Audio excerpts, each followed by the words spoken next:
ሰላም እንዴት ናችሁ? ለዚህ ዩቲዩብ ቻናል አዲስ ከሆናችሁ ቻናላችንን አሁኑኑ ሰብስክራይብ ያድርጉ።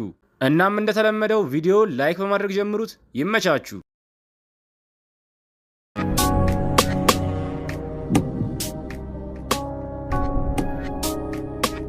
አቤት እንደዚህ ጠንክሮ የሚሰራ ወንድ እንዴት ደስ ይላል!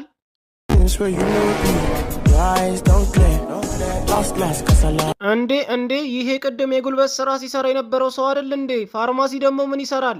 አይ በእርግጠኝነት ፋርማሲ የገባው በጣም ስለሚደክመው የህመም ማስታገሻ ሊገዛ መሆን አለበት።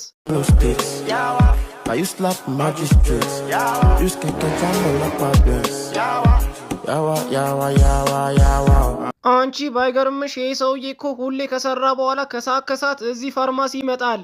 እባክሽ እኔም እዚህ ፋርማሲ ሁሌ ሲመጣ ያዋለሁ። ያው መቼ ዘንድሮ ሰው ማመን ከባድ ነው። በእርግጠኝነት ሱስ የሚያስይዝ መድኃኒት እየገዛ ይሆናል። አይ አንቺ ደግሞ ያምሻል እንዴ? እሱ እኮ በጣም ጠንካራ ሰራተኛ ነው። ያው የህመም ማስታገሻ ሊገዛ ነው የሚሆነው። ሰላም ኮጆ፣ ዛሬስ መለስተ? አንተ የማትረባ ሰውዬ ግን ለምንድን ነው ሁሌ የምነግረን የማሰማኝ? ከዚህ በፊት ስንቴን የነገርኩ? ደግሞ እዚህ ፋርማሲ ሁሌ እየመጣው የምገዛውን ነገር አንተ ራስ ታውቃለህ። ለማንኛውም እኔ እዚህ ፋርማሲ የምመጣው ኮንዶም ለመግዛት ብቻ ነው። በል ከዚህ በኋላ እዚህ ፋርማሲ ስመጣ ምን ልስጥ ብለህ ራሱ እንዳትጠይቀኝ። በቃ ገና እንደገባው ኮንዶም ለመግዛት ብቻ ስለምመጣ ወዲያውኑ ኮንዶም አዘጋጅተህ ጠብቀኝ። ካልሆነ ግን እዚህ ፋርማሲ ሁለተኛ ድርሽ አልልም። ተግባባን አይደል? ኮጆ እባክህ ተረጋጋ። እኔ እኮ በቀን ውስጥ በጣም ብዙ ሰዎች እዚህ ስለሚመጡ ነው የጠየቅኩ። ተው እንጂ እኔ ሁሌ አይደል እንደምመጣው። ለማንኛውም እንደነገርኩ ከዚህ በኋላ እዚህ ስመጣ በቀጥታ ጥያቄ ሳታበዛ ኮንዶም ትሰጠኛለህ። ኮጆ ትናንት በነገርከኝ መሰረት ለአንተ ኮንዶም አዘጋጅቼልሃለሁ።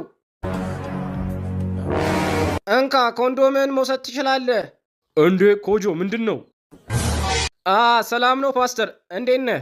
ኮጆ እንደዚህ ባለጌና ለክስክስ ትሆናለህ ብዬ በጭራሽ አስቤው አላቅም ነበር። ቆይ ኮጆ ደግሞ ትናንት በነበረው ፕሮግራም ላይ እንዴትም ብለን ከመጥፎ ነገሮች ስሜታችንን መቆጣጠር እንዳለብን ተነጋግረናል ነበር እንዴ? የማትረባ አሳፋሪ ነህ። እሺ አሁን በዚህ ኮንዶም ምን ልታደርግ ነበር? እውነቱን ንገረኝ። እንዴ አንተ ፋርማሲስት ያማል እንዴ? እኔ እኮ ሲጀመር ኮንዶም ስጠኝ አላልኩም። ለማንኛውም ይህን የተከበረ ስሜን ለማጥፋት መሞከርህ በጣም አናዶኛል። ለማንኛውም እኔ እዚህ የመጣሁት ራሴን በጣም እያመመኝ ስለሆነ ፓራስታሞል ለመግዛት ብቻ ነው። አንተ ኮጆ ያማል እንዴ? ራስ አይደለ እንዴ እዚህ ፋርማሲ ሁል ጊዜ የምመጣው ኮንዶም ለመግዛት ብቻ ነው ያልከው? ረሳከው? ኮጆ ማሬ ምንድን ነው? ወይኔ ጉዴ አባዬ!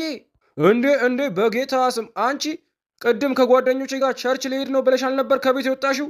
ልጄ አዋረድሽ። እኔ ሳላው ከኮጆ ጋር ኮንዶም ለመግዛት መጣሽ አይደል? ወይኔ ኮጆ ተጫወትክብኝ፣ ጭራሽ ከልጄ ጋር። ወይኔ እኔ እኮ ሁል ጊዜ በየቀኑ እዚህ ፋርማሲ የምትመጣው ኮንዶም ለመግዛት እንደሆነ አላውቅም ነበር። ይቅር ይበል ልጄ። አንቺ ቤት ሄደሽ ጠብቅኝ። አንተ ደግሞ ኮጆ ስራ ለአካባቢው ሰው በሙሉ ተናግሬ ዋጋን እሰጥሃለሁ።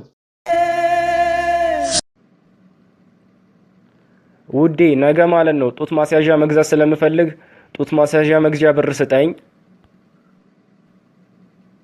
ኧረ እባክሽ ሴትዮ ምንም አልገዛልሽም። ለዚች ጡትሽ ደግሞ ጡት ማስያዣ ምን ያደርግልሻል?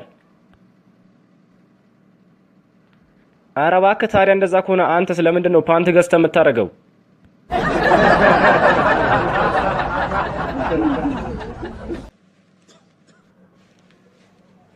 እሺ ኮሜዲያን አቤ፣ ሚስትህን በመግደል ወንጀል ተጠርጥረህ እዚህ መጥተሃል እና ወደ ጥያቄ ስመጣ ሚስትህን የገደልካት አንተ ነህ ወይስ አይደለም?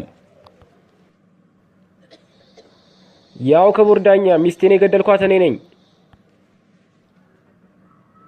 ምን አልክ ኮሜዲያን አቤ? ምን ሆናል አንተ? እዚህም እየቀለድክ ነው እንዴ? አረ የእውነቴን ነው ክቡር ዳኛ። ወይ ጉድ! እሺ ታዲያ ኮሜዲያን አቤ ሚስትህን ለምን ገደልካት? ያው ክቡር ዳኛ ነገሩ እንደ መሰሉት መጀመሪያ ላይ ከስራ ስመጣ ወደ መኝታ ክፍል ገባው። ከዛ መኝታ ክፍል ሚስቴ ነበረች። ከዛም ያው እኔ ኮሜዲያን እንደመሆኔ መጠን እስቲ ዛሬ ሚስቴን ላስቃት ብዬ የሆነ በጣም የሚያስቅ ቀልድ ነገርኳት። ከዛም ሚስቴ በጣም ሳቀች። ከዛ ካልጋው ስርም ሌላ ይሳቅ ድምፅ አልሰማ። ከዛ በኋላ በቃ አልቻልኩም።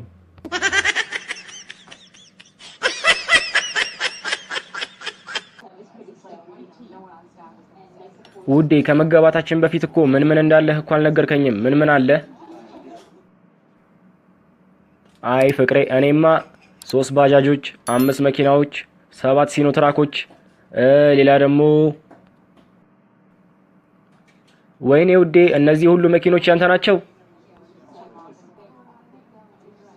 ፍቅሬ ደግሞ አስጨርሽኛ። በቀን ውስጥ የማጥባቸው መኪኖች ናቸው።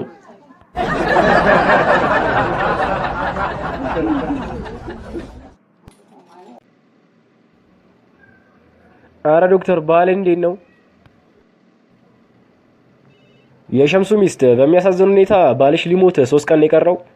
ያው እና ደግሞ ሸምሱ ለሚስት የምነግራት አንድ ወሳኝና አንገብጋቢ ነገር አለ ብሏል። ስለዚህ ገብተሽ ባለቤትሽን አናግሪው።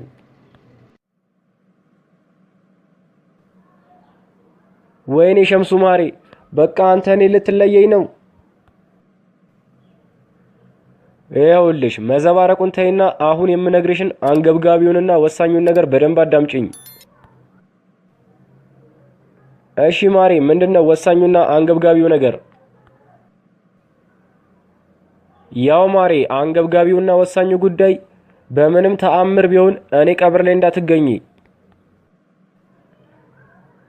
እንዴ ማሬ፣ ሚስት አይደለው እንዴ? ለምን? ምክንያቱም ማሬ ብዙ ገበያ ስለሚያመልጠን ሱቅ ነው መሆን ያለብሽ።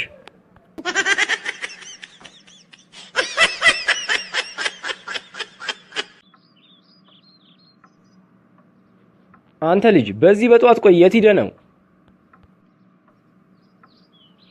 አይ አባዬ ትምህርት ቤት እኮ ሰርተፊኬት ልቀበል ሄጄ እኮ ነው። ነው እስቲና ልጄ ሰርተፊኬትን እስቲ ልየው። መቼስ አንተ እኮ ጥሩ ውጤት እኮ ነው የምታመጣው። እስቲና ውጤትን ልየው። እሺ አባዬ። እንዴ አንተ የማትረባ ደደብ፣ እንዴት እንደዚህ የሞተ ውጤት ታመጣለህ? ጎረቤታችንን ሶሊያናን አታይም?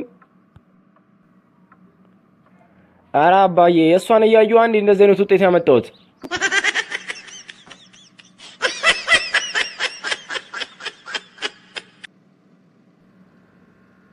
እኔ የምለው ማሬ አንድ ጥያቄ ልጠይቅህ እንዴ? ምንድነው ፍቅሬ? ጠይቅኝ። ግን ለምንድን ነው ማሬ ብዙውን ጊዜ ቤት ውስጥ ሆኜ ስዘፍን ቶሎ ብለህ ከቤት የምትወጣው? ለምንድን ነው?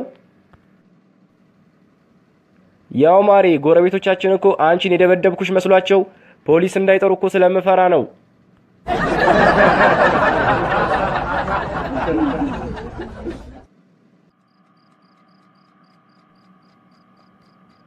ሄሎ ኤፍኤም አዲስ 97.1 ዘፈን ለመጋበዝ ፈልጌ ነበር።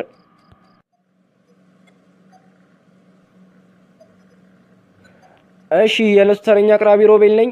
ምን የሚለውን ዘፈን ነበር መጋበዝ የፈለጉት?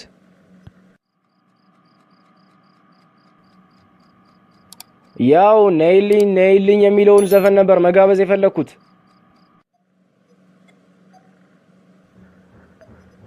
እሺ ነይልኝ የሚለውን ዘፈን ለማን ነው የሚጋብዙት? አይ ለመብራት ኃይል ነዋ።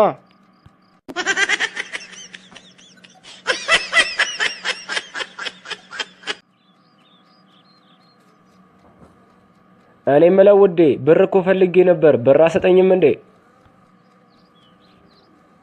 ባክሽ ለራሴ ተናድጃለሁ፣ ምንም ብር የለኝም። ብር የሚባል ነገር እንደውም ከዚህ በኋላ እንዳትጠይቅኝ።